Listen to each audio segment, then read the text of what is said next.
Hello and welcome to livealittlehigher.com. This week we read Parasha Yitro. And Parasha Yitro recounts the most momentous event in the history of the Jewish people. It took place on Shabbat on the 6th of Sivan of the year 2448 from creation, which would be the year 1313 before the Common Era. And on that day, the Jewish people were standing by Mount Sinai. There were more than 2 million men, women, and children in this place waiting to receive the Torah. And also the souls of the future generations of the Jewish people would be gathered in this place at the foot of Mount Sinai to receive the Torah. So ever since the giving of the Torah, we celebrate on the 6th of Sivan this monumental date with the holiday of Shavuot, which is the time of the giving of the Torah. But the Torah we received at Mount Sinai had already been given to our patriarchs before this time. Abraham, Isaac, and Yaakov lived a Torah life. They kept every mitzvah. They even celebrated Pesach when Pesach hadn't even occurred yet. And Hashem really created the world with the Torah, because the Torah is the blueprint of creation. This is the architectural plan that God created before creating the world, which gave form to this beautiful world in which we live. So we see here that there's a question if our patriarchs already were keeping the Torah, the mitzvot, all 613 of them, and the Torah was already the blueprint of creation. So what is it that makes this day such a special day? What is this event so important to the Jewish people? What makes it a different situation? So the Midrash explains the significance of this event with the following parable, and it says that there was once a king who decreed that the people of Rome could not go to Syria, and the people of Syria could not go up to Rome. It was forbidden. And so likewise, when God created the world, he made a decree, which is said in Psalms 115. It says, the heavens are God's and the earth is given to man. So it's two very different realms, the spiritual, the physical. It's two places. The heavens are for Hashem and the world is for humanity, and they don't mix. But when he wished to give the Torah to Israel, he resigned his original decree. He changed his decree, and he declared the lower realms may ascend to the higher realms, and the higher realms may descend to the lower realms. And I myself will begin as it is written, and God descended on Mount Sinai. And then it says, and to Moses he said, go up to God. So we see that this is what changed the world. This was a complete change of existence, of relationship with Hashem. Now Hashem wanted a dwelling place in this world. He wanted to be able to live down in this world. And the people that keep the Torah have the ability to transcend and be able to connect to something bigger than themselves, something that is infinite. So for the first 25 centuries of history, there existed a gezerah, a decree, which split this reality in two hermetic worlds, the spiritual and the physical. They were completely separate. And it's not that the patriarchs, as I said before, they kept the Torah. So how can it be that they didn't transcend? How can it be that they weren't able to bring the world up to Hashem? So it says that in their times, an object could not be holy. You could not make anything holy. Like if they were gonna put on tefillin, they would take straps of leather and wrap them around their arm, and they would say the blessings, and the moment they took off the straps, they would throw them in the ground. It was not a holy object. So what happened at Mount Sinai that changed everything is that after Mount Sinai, humanity could make holy objects, things that had sanctity in them, like a Torah scroll has sanctity. There were no Torah scrolls before Moshe Rabbeinu. He was the first one to write the Torah. There was no mezuzahs until they left Egypt. Tefillim, Shabbos candles, all these things that are really transparent to its creation, which is, this is what I would explain holiness with it, is that when you see the reason for the existence of such an object, it's transparent to you. You would not go into the bathroom with a Humash, with the book of the Torah, because it's holy, or you wouldn't put it in the floor. But before the giving of the Torah, there was no such holy objects. So we could not, while we could live a life in which we could become better to our potential, like keeping the Torah would make you a better human being, like Abraham, he brought monotheism to the world, he made people better people. Nevertheless, he was not able to transcend, to connect to that part of infinitude from the lower realms. So he could improve and perfect it up to his limited potential, but he could not transcend its inherent coarseness and subjectivity of the world. So the beauty of Mount Sinai is that God brought heaven down to earth. This is what it is. He brought heaven down to earth, and he allowed us to bring earth up to heaven. And at Sinai, God revoked this decree, this Gesera, which had confined matter and spirit into two distinct realms. God came down on Mount Sinai, bringing the spirituality of the heavens down to earth, and he summoned Moses to the top of the mountain, empowering physical man to raise his physical self and world to a higher state of existence and conscience. So this is what the big gift of Mount Sinai gave the world. This parasha is the most important one because it gives us what we have today. And this encounter between God and man at Sinai introduced a new phenomenon, which is called the Hefza Shel Kedusha, or the holy object. Before Mount Sinai, there was no such a thing. People would earn money, they could not sanctify their money, they would take water and flour and make bread, but it didn't contain the sanctity, the holiness of a challah for Shabbat, for example, because it wasn't being able to be elevated.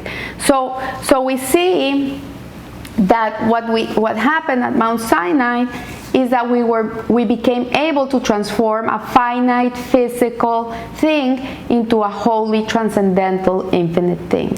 So the mitzvot could have been and were performed before the revelation at Mount Sinai. As I said before, all the patriarchs kept the mitzvot to the best of their ability, but they had not been commanded by God. And this is a very big difference. When you do something because you want to, it's very different than when you do something that someone wants from you. It's a very different relationship. So we find that Abraham required his servant Eliezer to take an oath when he sent him to look for a wife for Isaac. He asked him to promise him not to take any girls from the Midianite girls, and he said to him, please make an oath with me. And he told him to place your hand under my thigh. This is very strange. Why would he make Eliezer promise and put his hand on such a place? What's going on here? And it says that an oath is taken while holding a sacred object.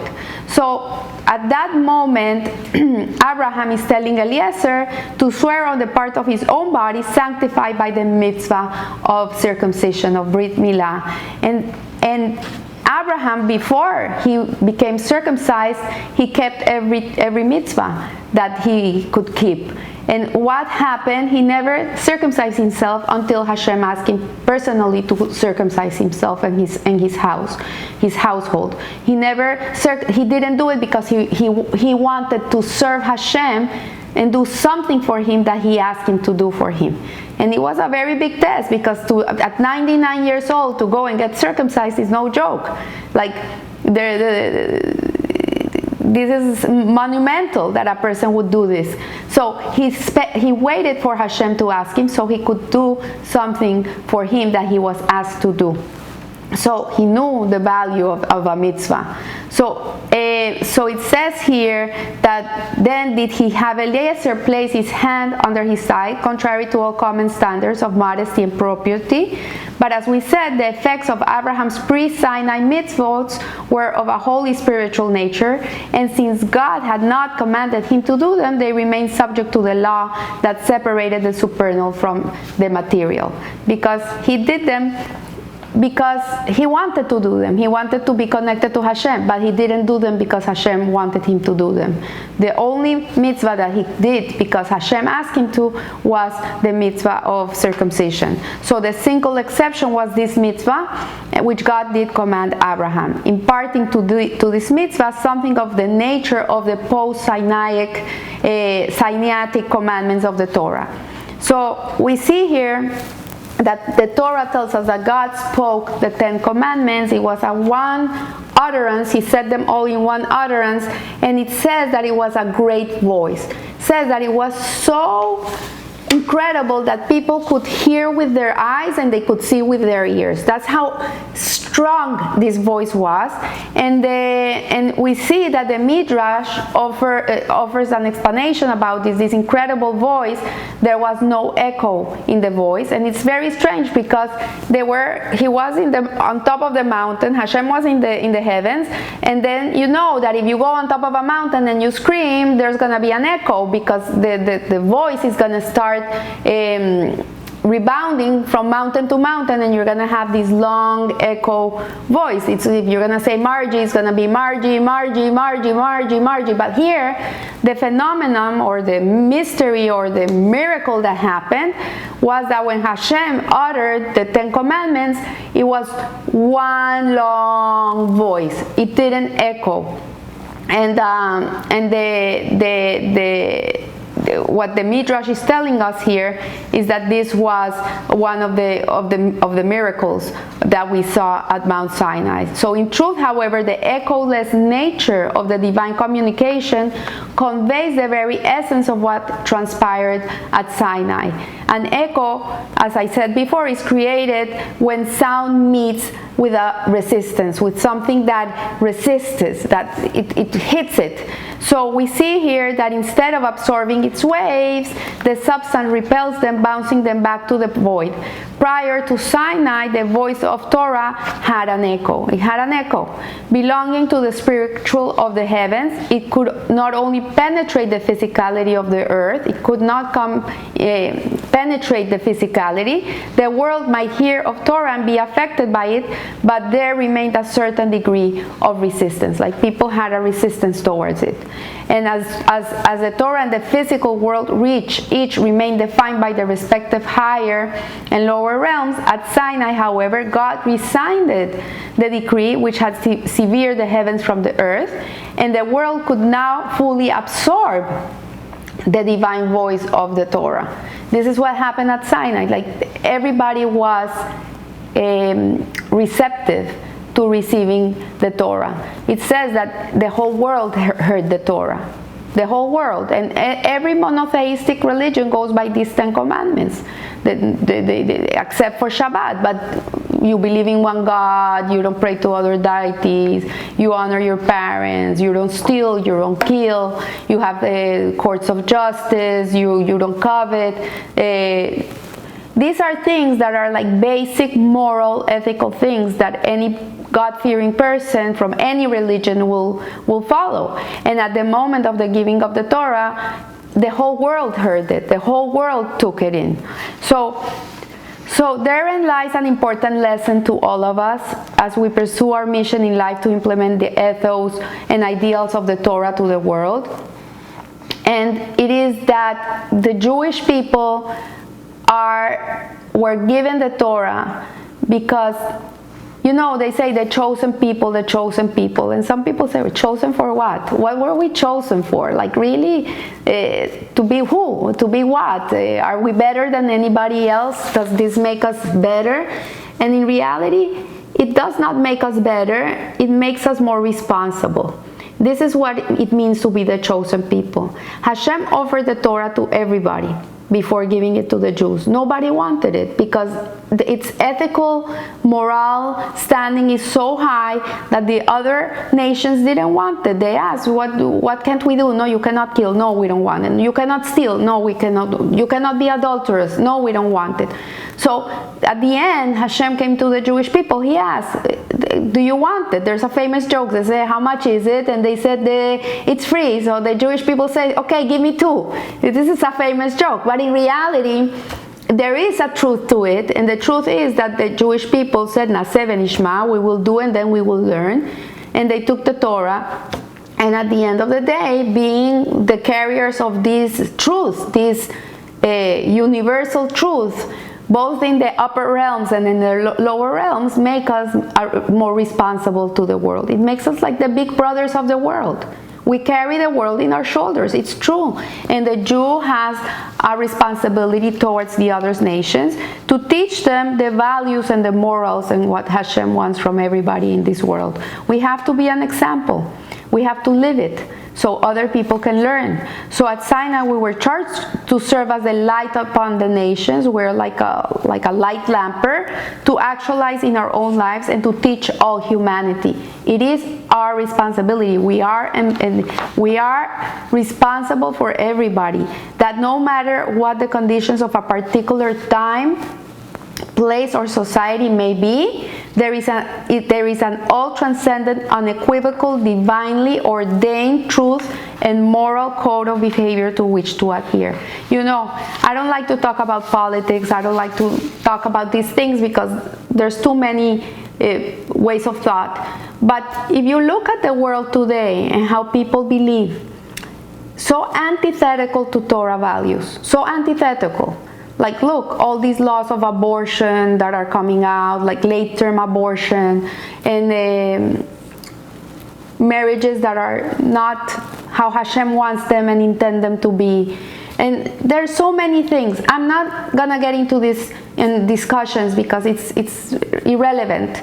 I teach Torah, I teach what Hashem wants from us. That's it. I don't give my opinions. But if you look at the world today, like for example, let's see this coronavirus thing that's going on around the world, that up till today there's 1,000 people that have perished from it, a horrendous situation. But you see where it comes from. It comes from eating forbidden animals. It comes from eating animals that are not allowed for us to eat. They're not up to consumption. We should not eat these things. Unless in the 7 Noahide laws, that are the 7 laws that are given to everybody from the other nations. Like we keep 613 mitzvot, they only have to keep 7 mitzvot. One of their laws is not to eat from a live animal. This is one of the 7 Noahide laws. And these things have been circulating all over of how they eat live mice, live frogs, live bats, cooked bats. They eat all this stuff, and we see that the Torah forbids this. It's one of our mitzvot. It's not to eat these things. And not only for the Jews, for everybody else. We should not be eating these types of animals. Why? We see now they create these diseases. So Hashem has a truth. He has a will for the world, and we adhere to his word and to his truth, which is true 3,300 years ago, and it's true today, and it was true yesterday, and it will be true tomorrow because it's the truth. It's the only truth. We will see how instead of living a life of echo, that everything starts jumping here and there and there, and it's a long echo, we will only have one voice and one long voice, and we'll live aligned with the truth. So at times we might be confronted with seemingly unresponsive and even a resisting world. We're gonna be confronted by all this. And it may appear that one or another of the Torah's precepts does not fit in with the prevalent reality. We will say, no, this is old-fashioned. It was okay then, but now it's not okay. So the Torah comes and tells us that the voice which sounded God's message to the world had no echo. It had no echo. It was absorbed. So the voice of the Ten Commandments permeated every object in the world, in the universe. So any resistance we may possibly meet in implementing them is superficial and temporary. And for at Sinai, the essence of every created being was made consistent with and wholly receptive to the goodness and perfection which God desires it to be. And we'll see, when Mashiach comes, we'll all be able to see the truth. It's going to be so clear, so clear. Right now we live in a world of lies. This is a world of lies. This is not the world of truth. The only truth we have is the Torah. And if we stick with it and we live up to it and we live with Hashem's will and wisdom, then we will be able to see everything in a clear way. So I wish you a blessed week, and remember, live a little higher. Thank you.